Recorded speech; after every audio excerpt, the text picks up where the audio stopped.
So hello and welcome everyone again to this channel the illiterate 2.0। So आज की इस video के अंदर हम डिस्कस करेंगे सिंस जो आपका एडमिशन फॉर नीट यूटी 2026 जो आपका सेशन है, इसके अंदर आपकी जो काउंसलिंग है वो उसका नोटिफिकेशन आ गया जेकेओपी की तरफ से। तो इस नोटिफिकेशन के बारे में हम बात करेंगे। आपकी जो काउंसलिंग है इसके ऊपर ऑनलाइन चॉइस फिलिंग या फिर काउंसलिंग का जो शेड्यूल है इसके ऊपर बात करने वाले हैं इस वीडियो के अंदर। सबसे पहले हम यहाँ पे देखते हैं कि जो जेके बोपी ने यहाँ पे आपका नोटिस निकाला है, इसके अंदर ये क्या कह रहे हैं। आपकी जो मेरिट लिस्ट है उसके अंदर सबसे पहले इन्होंने बोला यहाँ पे कि जो प्रोविजनल मेरिट लिस्ट है उन्होंने वो आपको 14 को यहाँ पे रिलीज की थी, 14 अगस्त को। यहाँ पे उन्होंने फिर ये बोला था कि अगर किसी को कोई ऑब्जेक्शन है, किसी का नाम नहीं है मेरिट लिस्ट में, तो they can go to the JK बोपी एंड उसके बाद अपने कोई भी उनका कुछ है प्रॉब्लम तो वहाँ पे जाके वो अपने केस को डिस्पोज करा सकते हैं।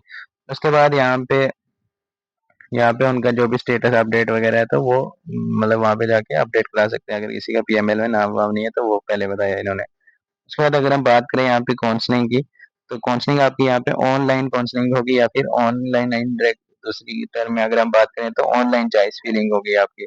तो जो चॉइस फिलिंग है आपकी वो ऑनलाइन होगी। तो वो होगी आपकी स्टार्ट 16 अगस्त 2026 से 16 अगस्त 2026 टू 18 अगस्त 2026, सिर्फ 2 दिन चलेगी आपकी।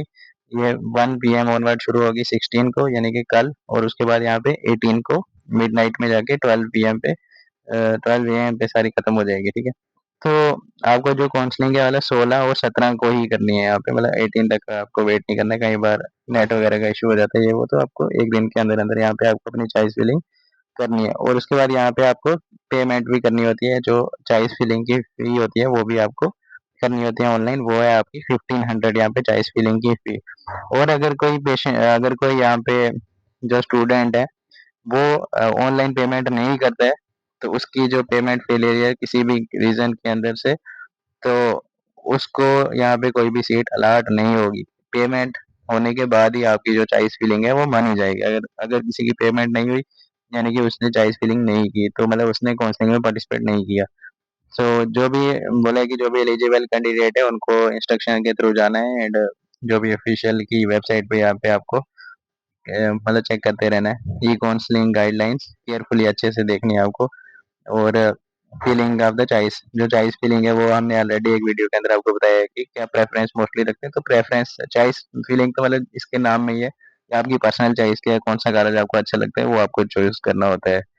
तो मोस्टली मतलब क्या स्टूडेंट चूज करते हैं वो हमने एक पिछली वीडियो के अंदर आपको ऑलरेडी बता दिया था, या फिर अगर शायद अपलोड नहीं की होगी तो हम एक दिन में अपलोड कर देंगे उस वीडियो को, बट वो मैंने ऑलरेडी बना रखी है।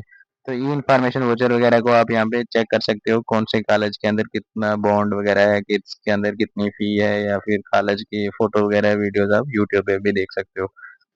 उसके बाद सीट मैट्रिक्स जो है वो आपकी सीट मैट्रिक्स में एक अलग वीडियो के अंदर ऑलरेडी मैंने वीडियो बना रखी है, वो भी अपलोड हो जाएगी थोड़े टाइम के अंदर, वो भी आप देख सकते हो। सीट मैट्रिक्स कौन सी कैटेगरी की कितनी है और टोटल कितनी है वो सब आपको एक नेक्स्ट वीडियो के अंदर मिल जाएगी।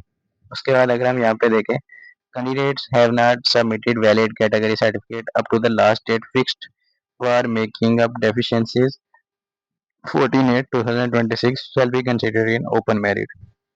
जिन भी कैंडिडेट ने अभी तक कोई भी कैटेगरी सर्टिफिकेट अपलोड नहीं की थी 14 अगस्त तक, वो अब ओपन मेरिट के अंदर इंक्लूड किए जाएंगे। अगर उनको ओपन मेरिट से सीट मिलती है तो ठीक है, वरना उनका कुछ नहीं होगा। और जिन स्टूडेंट ने अभी तक सब कैटेगरी मतलब कोई उन्होंने नहीं सबमिट की है, लाइक CDP, JKPM, PWD वगैरह, तो up to the last date 14 तक जिन्होंने नहीं किया उनको उनकी मेन रिस्पेक्टिव कैटेगरी में, लाइक कोई ST विद PWD था, तो अब PWD उन्होंने सबमिट नहीं की है, they will be considered as only ST। या फिर कोई SC JKPM था बट उन्होंने JKPM सबमिट नहीं किया, they will be considered only as SC। So ये वाली चीज इन्होंने यहाँ पे बोली है। और ये बोला है कि ऑनलाइन प्रेफरेंस से आपको ये नहीं कि आपको कोई भी कॉलेज मिल जाएगा, मतलब आपको फिर वो डिपेंड करता है कि आपकी मेरिट के बेसिस के ऊपर आपको जो है कॉलेज मिलेगा, आपकी चॉइस फिलिंग के बेसिस के ऊपर। और बहुत सारे स्टूडेंट यहाँ पे चॉइस फिलिंग भी अपनी मर्जी से कुछ ऊपर नीचे कर देते हैं, मतलब यानी कि पहले प्रेफरेंस वो भर देंगे, जैसे उनको GMC जम्मू चाहिए बट वो फिर भी भरेंगे कि हमें ये वाला कॉलेज मिल रहा है तो हम ये वाला कॉलेज भरेंगे, ऐसा नहीं करना होता है। मतलब जो आपकी चॉइस है वो आपको भरना है, वो ऑटोमेटिकली आपको जिस प्रेफ़रेंस में आप रखेंगे, मतलब जिस मेरिट पे होगे आप, आपको वो वाली सीट मिल जाएगी। सो उम्मीद करता हूँ आपको वीडियो अच्छी लगी होगी। अगर आपको कोई भी क्वेरी हो अभी भी, तो आप नीचे कमेंट सेक्शन के अंदर हमसे पूछ सकते हो, और टेलीग्राम पे भी हमसे पूछ सकते हो कोई भी अपना क्वेश्चन वगैरह। तो टेलीग्राम का लिंक आपको डिस्क्रिप्शन में मिल जाएगा, टेलीग्राम ज़रूर जॉइन करें। उसका लिंक आपको जे-एंड-के नीट काउंसलिंग का स्पेशल टेलीग्राम ग्रुप बनाया है 2026 की काउंसलिंग के लिए, उसका लिंक आपको डिस्क्रिप्शन में मिल जाएगा, उसको ज़रूर जॉइन कर लें। तो उसके बाद भी आपको ये वाले टेलीग्राम ग्रुप यहाँ पे जॉइन करेंगे, इवन अब आफ्टर यहाँ पे काउंसलिंग के बाद जब आप एमबीबीएस वगैरह के अंदर जॉइनिंग कर लोगे, तो वहाँ पे भी आपको बहुत हेल्पफुल कंटेंट मिल जाएगा आपको, फर्स्ट ईयर, सेकंड ईयर के लिए भी, third year, even fourth year final, जब भी आपको ज़रूरत होगी तो आप हमसे कॉन्टैक्ट कर सकते हो। So thank you.